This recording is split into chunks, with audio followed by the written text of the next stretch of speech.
السلام عليكم، كيف حالكم حبايبي؟ أنا خالد، رجعت لكم فيديو جديد أو بمعنى أصح قصة جديدة.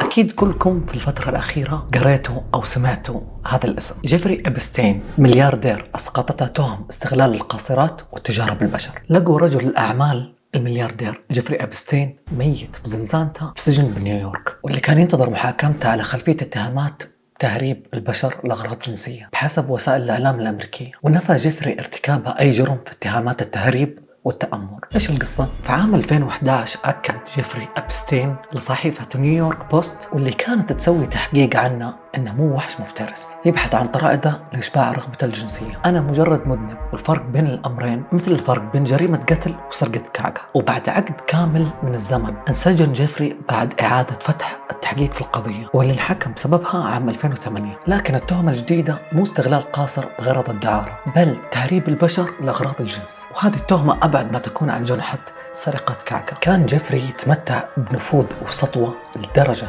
أن وقت محاكمته المدعي العام خاف منه، لأنه كان صديق الرؤساء السابقين بيل كلينتون ودونالد ترامب والأمير أندرو ابن ملكة بريطانيا وأخو ولي العهد الحالي الأمير تشارلز. وفوق هذا كله أن فريق الدفاع عنه كانوا أكبر محامين الولايات المتحدة وكبار المدرسين في جامعة هارفارد، وأملى هذا الفريق كل بنود الاتفاق بين الادعاء العام والمتهم، وهذه تعتبر سابقة في القضاء الأمريكي. جيفري إبستين كان ما يتردد أنه يبين هوسه بالنساء، وكان يستهدف البنات من الطبقات الفقيرة والأسر المفككة، وكمان كان يستهدف اللي طلعوا من سجون الإصلاح، وكان الفلوس اللي يقدمها لهم مقابل الخدمات مثل حلم بالنسبة لهم. خلوني أقول لكم كيف نشأ هذا الشخص. عمره 66 سنة، ولد جيفري إبستين في ولاية نيويورك. أبوه كان يشتغل في الحدائق وبسببها ما كمل تعليمه الجامعي، لكن وصفوه إنه موهوب في الرياضيات، وهذا الشيء خلاه يشتغل مدرس رياضيات في مدرسة خاصة في نيويورك في أوساط السبعينات لمدة عامين. وعرض عليه آيس جرينبرغ والد أحد الطلبة أنه يشتغل عنده في مؤسسته المالية واللي كان اسمها بير ستيرنز. ومن هنا انطلق جيفري العالم الثروة والغنى اللامحدود. خلال عمله في هذه المؤسسة المالية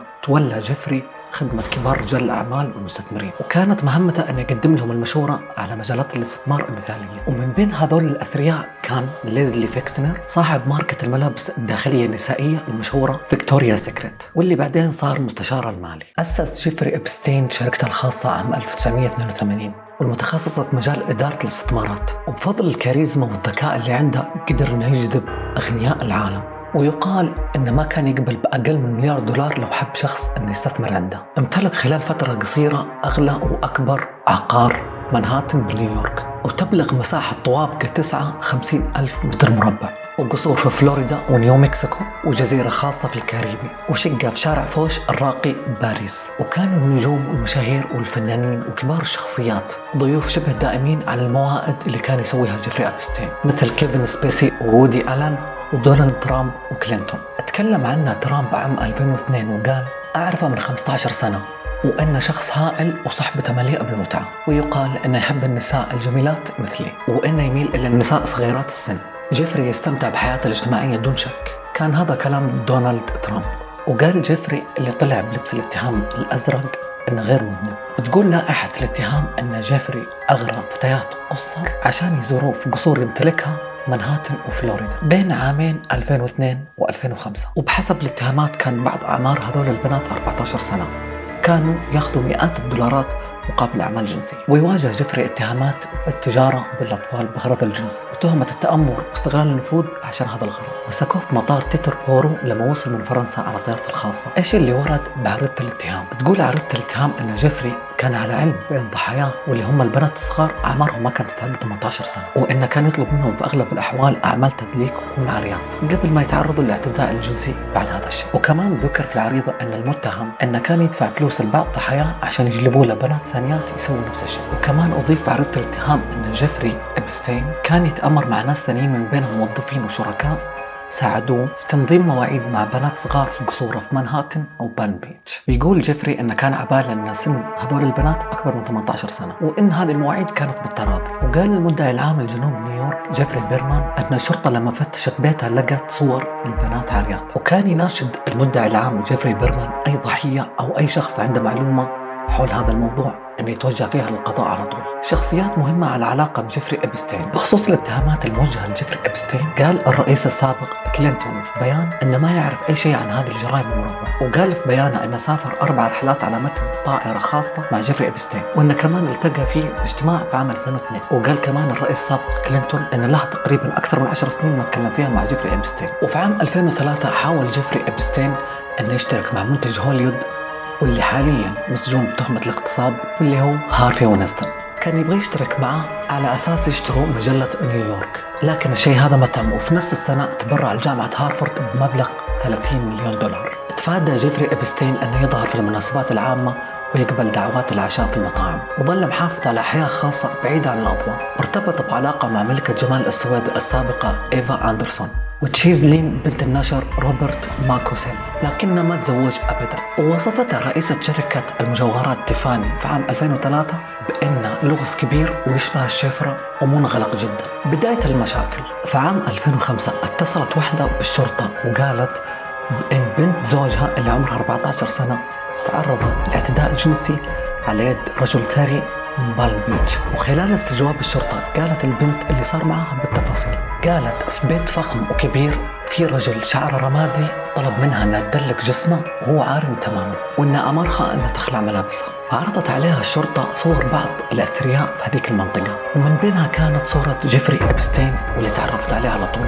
وتكلمت التقارير عن مئات البنات، بينهم عدد كبير من القاصرات وغالبيتهم من أسر فقيرة أو من أسر مفككة أو يتيمات أو من دور الرعاية. وكان يعطي كل بنت من 200 إلى 300 دولار مقابل كل زيارة واحدة. وكان يطلب من البنات أنهم يجيبوا بنات ثانيات طالبات وصغيرات، وتصير البنت وسيط دعارة ويعطيها مبلغ على كل بنت تجيبها، لدرجة أن واحدة قالت له أنها جابت له أكثر من 100 بنت. وكانت شروط جيفري إبستين بسيطة وواضحة، أنه يبغى بنات صغار وشقر ونحيفات. وقالت واحدة من البنات لجيفري أن الشرطة حققت معها بخصوص اللي قاعد يسويه، وما مداها إلا والشرطة اداها من البيت ولقوا صور كثير البنات صغار وعاريات، ولقوا أشياء ومقتنيات ما تخطر على بال أحد وكلها متعلقة بالجنس. قال رئيس شرطة بالم بيتش وقتها التحقيق قاعد يبين أننا مو قدام رواية أو إشاعة، الوحدة تحرش فيها شخص. اللي قاعد يصير الرواية 50 بنت يقولوا نفس التفاصيل. لكن المدعي العام وقتها ألكسندر أكوستا وزير العمل الأمريكي اللي استقال في الفترة الأخيرة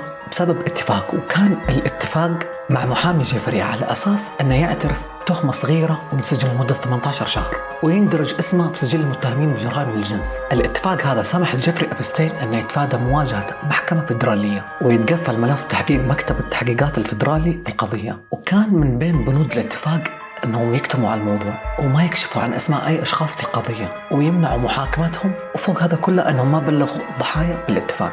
وخلال فترة السجن كانوا يسمحوا له أنه يجلس 12 ساعة في اليوم برا السجن، وأخلوا سبيله بعد 13 شهر لحسن سلوكه. ولما طلع من السجن سوى حفل كبير وكان من ضمن المدعوين الأمير أندرو، واندرج اسم جيفري إبستين في قائمة الدرجة الثالثة من المتهمين بارتكاب جرائم جنسية في نيويورك، ومعناه أنه في احتمال كبير أنه يرتكب نفس الجريمة مرة ثانية. ورغم هذا كله احتفظ بثروته، ومن بينهم 3 طائرات خاصة ومن بينهم واحدة من طراز بوينغ 727. جيفري إبستين كان يواجه احتمال السجن لمدة 45 سنة في حال إدانته. وفي النهاية ألقي القبض على جيفري إبستين في يوم 6 من شهر يوليو عام 2019 بعد ما رجع من باريس على طيارته الخاصة. في قصر الفخم في منهاتن دهموه رجال المباحث الفيدرالي، وكان هذا المكان اللي ارتكب فيه أغلب انتهاكاته. وصادرت الشرطة الكثير من الأوراق اللي تدينه بحسب الأنباء الأمريكية. وصرح الصحفي المشهور مايكل وولف المجلة نيويورك ماجازين أن في عام 2007 فترة التحقيق مع جيفري إبستين أنه ما بطل هوسه بالبنات الصغار. وقال في واحدة من المناسبات وفي وقت مشاكل القانونية قال لي إيش تبغاني أقول؟ أنا أحب البنات الصغار. قلت له أنك لازم تقول أنك تحب النساء الشابات. وبس حبايبي، إلى هنا وصلنا لنهاية هذا الفيديو. أتمنى يكون الفيديو أعجبكم. إذا أعجبك الفيديو لا تنسى اللايك والاشتراك للمزيد. أشوفكم فيديو جديد إن شاء الله. السلام عليكم.